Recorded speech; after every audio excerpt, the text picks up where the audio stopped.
If I knew these things that I'm about to tell you in this video just a few years earlier, I would probably have gotten to where I am twice as fast. $10 million in revenue last year. Obviously, I live a very lavish lifestyle. It's a blessing to be in the position that I'm in, but I had to pay a heavy price for it. And the lessons I learned along the way have allowed me to be in the position that I'm in today. These 5 hard truths that made me rich could do the same for you, but faster. Friends will determine your future. This is something that, to be honest, I did know when I was broke, but I didn't understand how big of an impact it was really gonna have. Not every friend that you need to have around you needs to be directly correlated to, your future and to your success as an entrepreneur, but they will have an impact, and you need to be aware of that. When you're broke, usually you don't have successful friends, so you're just hanging out with, whether it's your high school friends, your college friends, your work friends, but nonetheless, you have friends that are all in the same plane as you, right? You make 10K a month, he makes 5K a month, he makes 6K a month. There's really no difference in your entrepreneurial value or your levels of success. And so, you guys are very similar. You guys have hobbies and interests that interest you guys. And that's what's essentially keeping you guys bonded as friends. Now, the problem with that is not a problem right here in this moment, but it's a problem for the future. Because in the future, you're going to want to move on, and you're going to want to become somebody. You're going to want to learn what we talked about in lesson 5. You're going to want to adopt these skills. You're going to be moving different, earning different, living different. It's going to be very difficult for you to do that and still have a lot of time spent with these friends from the past who are going to no longer be in the same situation as you. The really important thing to note here too is that you don't have to disregard those people.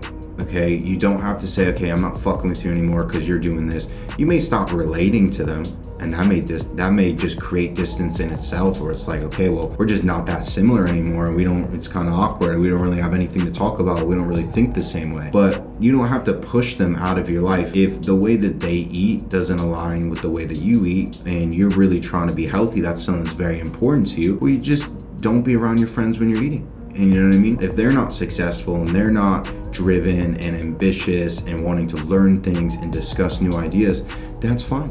When you do want to have a drink, because every entrepreneur needs to do things that basically unwind and take, decompress and takes the stress off them, then you can call your friends and you don't have to talk about business. Just go out and have a drink. But during the day, when they want to just hang out and chill, you probably need to not do that. And you probably need to be with some people that are going to stimulate those conversations because you're in a different mode. I'm going to give you guys a framework that you can use to evaluate your friendships and basically just decide, what bucket these people fall into. I'm going to break this into the people that you're actively spending time with, okay? Like I said, sometimes I don't want to talk about business, and I have friends that are super fucking fun to hang out with, and I'll go have a drink with them because my business friends sometimes can be really boring and they're not the most fun people to hang out with. So the people that I'm going to talk about in these groups are going to be people that you're actively spending time with, whether that's on a daily or a weekly basis. So these are people that are going to have influence in your life, right? If you're only hanging out with someone every once in a while, of course they can still influence your life, but they're not going to have the impact that we're talking about. There's going to be people that basically are mentors, and there's going to be peers, and then there's going to be mentees. And so I'll start with mentees. As you are learning skills, you are learning stuff, and it's kind of like a ladder. As you climb the ladder, you want to be able to turn around and help out the people that are going through some of the same stuff as you. They may be more developed in one area of your life, so you're not like a full-on mentor to these people, but maybe you're doing something that they're trying to be doing a little bit better, and you can turn around and help them. Now, what is the benefit for you? The benefit for you is that turning around and basically being able to articulate exactly how you did what you did is gonna make you better at what you're doing. The way that works is that when you have to go from doing to teaching, it's a different skill set. It's just like a different way for your brain to break down and understand what you're doing. And sometimes through explaining things, you catch little details that you might be doing in the emotion, but then because you slowed yourself down to be able to really explain it to somebody else, then you start to catch these things. And so explaining and mentoring and teaching other people is a very, very one thing that's going to be it's going to make you feel good about yourself, right? And I believe in karma. I believe in being a good person. And if there's something that you learn that really helps helps you, I do think you owe it to the world to turn around and pass on that lesson to someone else, pass on that wise phrase or expression or frame of mind. I do believe those are the things that should be passed on. Second one is going to be peer groups. So these need to be people that, in the peer group, what I've noticed is a lot of turnover, because especially between 20 and 30, there's a lot of development going on, and you might outpace certain peers and then they don't really become peers for you anymore. And so environment is really key. Your peer group of people that you should be around on basically a daily to weekly basis. You should be checking in with these people. Yo, I'm at 100K a month level 2. We're all trying to get to 200K a month. Shit, yo, he popped off, he's doing 250K per month. What was it? Oh, it's because he's pushing on YouTube. All right, cool. I'm doing YouTube now. And then, tomorrow you go to film YouTube, they ask him, yo, how are you editing? How are you doing your settings? How are you doing this? Yo, and then, you're helping him, and he thinks you're on the same level as him. So he may turn around and do something, good for you as well. This is going to ground you, because a lot of times what you're going through in entrepreneurship, you think nobody else is going through. And so you think, this is an unsolvable problem. I'm dealing with this. I'm never going to get through it. But then when you have a peer group of other people that are also pushing along, you're going to realize that everyone is going through the same stuff. Everyone is learning the same skills at different paces. And some person may have already conquered YouTube, and then you have already conquered our IG, and you can teach each other and you don't have to pay for it, and it's free. And so your peer group, what I will say is, should ideally be people from different industries. So it's very difficult to have people in the same business as you, right? So, if I only went for advice to my peer group for people that are also in OFM, I might not get a lot of great advice. People might be very guarded with me. If I'm having a problem with a certain area of my business and I go to someone else that does, he works with creators, but he works with creators for TikTok Shop, or he works with creators that do e-commerce coaching, or he works with traders that do coaching. I may go to them and they may be at the same level, and I might be able to get more information from them because they're willing to share more freely with me. And so I think your peer group should be people that are roughly around the same age as you, roughly around the same earning potential as you, and you guys are all on the same development. You guys have the same habits, right? So they're reading a book. Yo, this is a great book. You read this book. So they're developing at the same time you're developing. So now I want to explain how you can attract and basically benefit from having mentors in your life. I'm going to break down mentors in two separate things. So mentors you pay for and mentors you don't pay for. Mentors you pay for, you're going to pay a premium, and these mentors are going to teach you, hopefully, a specific skill that you're looking to add into your repertoire. So you may pay someone for marketing, you may pay someone for sales, you may pay someone for managerial advice, but basically these are people that have the skill sets that you want within your specific industry, and that you're trying to pay them so that they will teach you those skills. That's one type of mentor. Second type of mentor is one that this one yields a lot bigger of a return and takes a lot more focus to be able to do right. The second type of mentor is mentors that you don't pay for. These are going to be people that, for various different reasons, you're going to be able to attract into your life. They might not be, and actually most likely won't be, within the same industry as you, but again, these are going to be people that are ahead of you. They're going to teach you things, and then you can creatively interpret the true value in what they're teaching you, and then extrapolate that and implement it into your own business. And that in itself is a skill.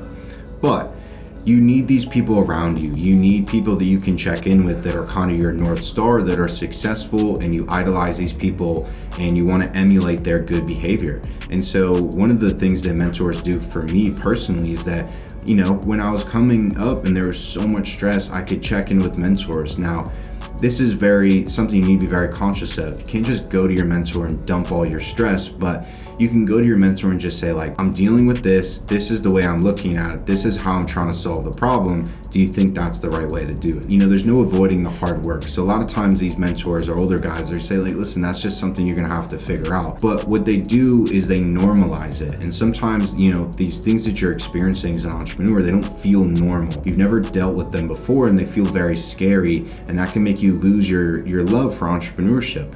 And so these mentors can basically be that North Star that you depend on to basically just say, like, hey, what I'm going through, is that normal? And when they tell you yes, it makes it a lot easier to basically stomach whatever you're going through. Have high standards for the people that you're going to keep in your life. Passive income is a lie. Now, what I mean by that is definitely there's income sources that are more passive than other income sources. For example, you could build a business, then eventually that business pays you and you don't have to operate that business. But most things for anybody that's on their way up, do not be looking for passive income. It does not exist. It is not available to you. Passive income is something that you could possibly do later in life, but it's something that will take years to build, and more than likely it won't be passive. It'll still consume some sort of energy, some sort of attention from yourself. And so I really wouldn't be out there looking for passive income sources. What I would say about that is that you need to be building skills within yourself, which I know we've already covered. Those skills are what are gonna get you paid. Now, the better you are at making money and the better your skills are, you're gonna have more free time. So don't feel like if you're always focused on skills and your earning potential that you'll never have free time. The truth is, if you can make $1,000 in a day and you just need $1,000 per week to live, then you don't need to work the other 6 days if you don't want to. But you're not going to find that through just some sort of passive deals. And so what I really want you guys to focus on is focus on your skills and focus on one thing, right? So focus on one business, focus on one way of making money, because within one way of making money, there's going to be a lot of different skills that you're going to have to acquire. So it's not just going to be one thing. And so if you're focused on multiple ways of making money, and then within multiple ways of making money, there's all these different skills and responsibilities and things you need to pay attention to, you're going to be spread really thin. I'm going to give you guys a gauge to basically gauge if you're focusing on too many things at once. Not only is there emotional capital, but there is intellectual capital, there is energy, and there is money capital, right? All these things are finite resources. All these things need to be measured, and basically you need to be aware of where you're spending that capital and the return that you're getting on that. Example, if you're running multiple businesses, if throughout the day you feel things like headache or burnout, or you're like, I just don't want to get on that call, I just don't want to, I don't want to have to deal with that problem right now, or this is a good call and I just don't have the energy. That's you taking note of your either emotional capital or intellectual capital, meaning you only can think and solve so many problems within a day. If you feel like you can't solve the problems within your own business because you're solving a different problem in a different business, it's a very good indication that you should scrap the other business and go to the thing that pays you the most and pay attention to one thing. Therefore, when problems come up, you feel fresh and energized to solve that problem. A lot of times you just spread yourself too thin because, and this is something I've experienced, is when you're out there looking for all these opportunities, and this is what might lead you to look for a passive opportunity or something you thought was going to be passive, is that you just want to make more money. And so sometimes if you run out of ideas of how to make money in your business, you start to move horizontally into other business and try and apply what you've already learned. That's a distraction. It's distracting you from learning what you do need to be learning. Continue to focus on one thing, one source of income, because within that one source of income, there's gonna be a lot of things you need to focus on, and you're gonna need to have that energy.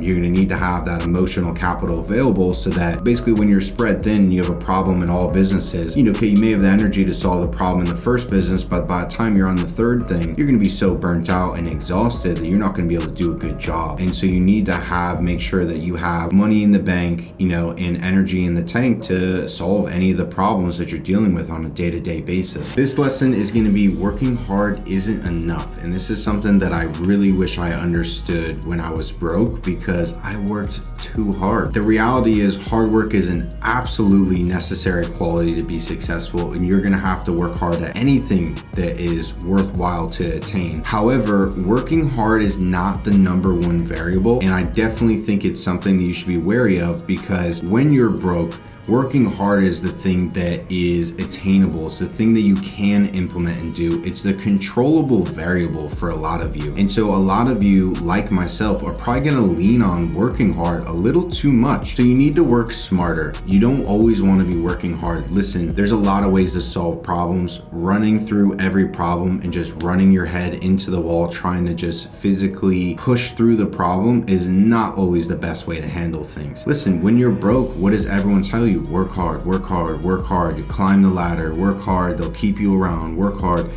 Listen, working hard is a great quality, and there's times in life when you're gonna wish you had that quality, and working hard is gonna do great things for you. But being successful is not always about working hard. Honestly, you need to be a little bit lazy. You need to outsmart some people. You need to use your head. And sometimes, at least for me, I'm a big dumb meathead. So when I started working, I just always would lean on the I'll outwork you, okay? I'll just work hard, longer hours, more work.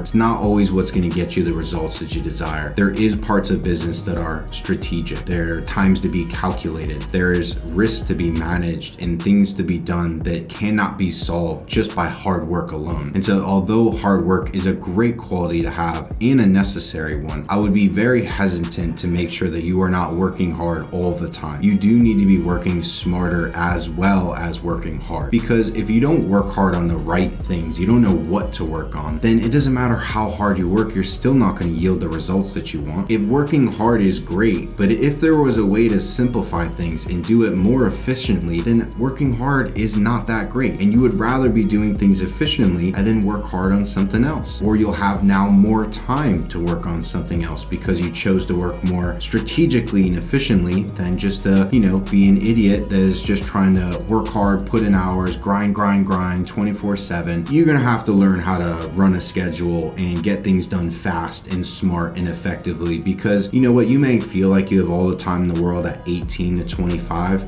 but the reality for anybody that wants a family is you're gonna have a family later on. You're gonna have a girlfriend. I know it's so popular now for all these entrepreneurs to say, no girlfriends, no nothing, no time with family, no time with the hometown friends, no time for hobbies. Well, don't get me wrong, that shouldn't be a big portion of your time, especially if you're really serious about being successful. But I can tell you that if you take all the flavor out of life and you just grind and work hard all day, you're gonna wake up one day and fucking hate what you're doing, and you're gonna quit. You're gonna quit because you're gonna see no point in doing it. Working hard should only unlock more time with family, more time with your spouse. And so if you're having trouble managing your time and you don't even have those responsibilities yet, it's a really good indication that you're working too hard and you don't know what to work on. You're underpaid because you lack the skills. And when you're thinking in terms of acquiring skills, that's when you start to reconsider maybe how you think about traditional education. Because with traditional education, you're spending a lot of money and a lot of time,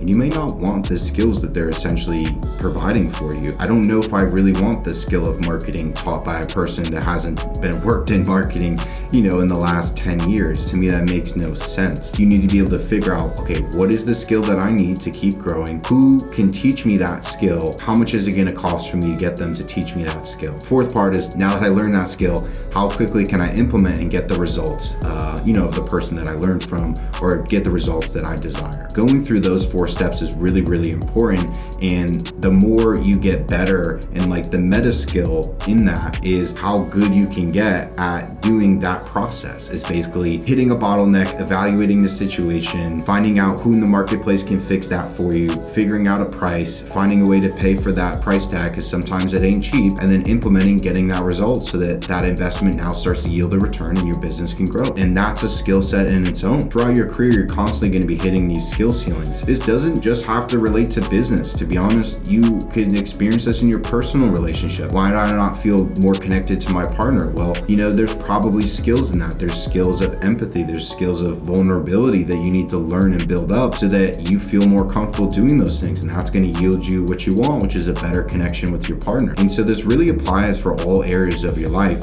is that you need to become more skilled. There's some craftsmanship to life, and there's some craftsmanship to doing things at a high level. And you're going to have to learn how to execute, and you're going to learn how to have to adopt these skills. That is what the guys at the top have. It can be learning, can be executing, just being able to have attention to every little detail. There's so many high income skills, and there's levels to it. You could be a beginner, and then a little bit better, and a little bit better, and a little bit better. And then eventually you're like, okay, I have this skill. There's actually I don't think there's very, very much room for improvement. And then you go look for the other skills that might be holding you back.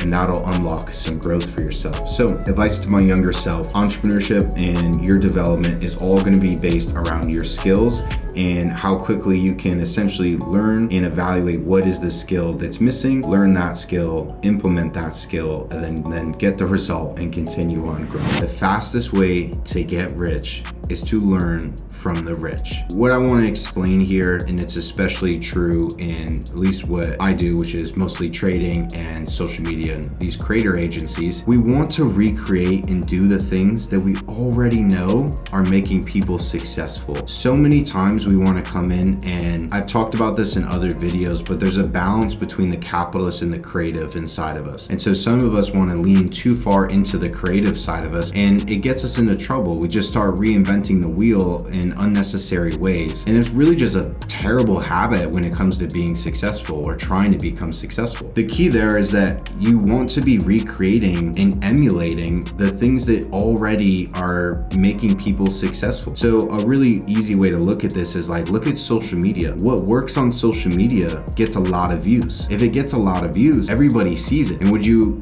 would not believe me that people still show up to social media and try and create 100% unique content. And although that's great and that probably feeds the creative inside of them, it's killing the capitalist inside of them, because the capitalist inside of them should be recreating what already works and then innovating on top of that. If there's a video style that you see working on social media, you should be recreating that style of video and then innovating on top of that. You want to add in your own little quirks, your own things that are unique and authentic to yourself, but the structure of that video, that trend, the way that it was filmed, the angles, the lighting, the sound that they used, the punchline that they used, maybe in the caption or on the screen, copy those things if that's what's getting millions of views, and then it'll be unique because your face will be there and you can add your own unique elements to it. That is the way to get rich. The way to get rich is to copy people that are already successful. If you think you're just gonna walk out here like Elon Musk and invent something from scratch and become successful, I mean, you're talking about a different category of people, and that category is much smaller. And I just don't advise starting there. In the beginning, get around rich people, learn from rich people, and do what they are doing. Innovate on top of what they are doing, but let the core of what they are doing be what you are doing. Because if you do what successful people do, the chances that you will be successful are much higher. So how does that look? How do you learn from rich people? You can buy their course. You can copy what they do online, right? And I think there's an expression that I love, but it's copy fast, innovate slow. If you see something that's working, copy it. Get around successful people. How do they talk to people? Are they personal? Are they quick? Everybody talks about how fast people are quick. Yeah, I text my poor friend, I don't hear from him for a day. Text my rich friend, he answers in 2 seconds. Rich people, there's a different speed to making a lot of money. You do have to pick up the pace. All these successful things you're gonna learn from people, and I've talked about it before in the section where I talk about mentors, but you're gonna catch these things. And so just being around people, not everything is gonna be completely taught to you. You'll catch on to their good habits. When you've only been around and consumed successful people content in terms of how they eat, how they talk, how they operate their businesses, how they innovate, you won't know any better when you go to do those things in your own life. And then therefore, if you are doing what they are doing and that is what made them successful, you will be successful. Yes, it does not happen tomorrow. They did those things for 20 years, but you do need to do those things and you will eventually get rewarded for them. And so you need to be copying rich people and doing what they are doing. That is how you're gonna make yourself successful. So I saved that one for last because it's the simplest. In reality, the best teachers are right in front of their face. There is so many rich and successful people that are putting out content on social media for free that you don't have to try that hard. If you want to be successful, just follow the advice of other successful people and people that are successful in the way that you want to be successful. Literally, the easiest way to get rich is just copying rich people. Copy what they do, copy how they do business. They're doing business and it's working. You should be wanting to do the same.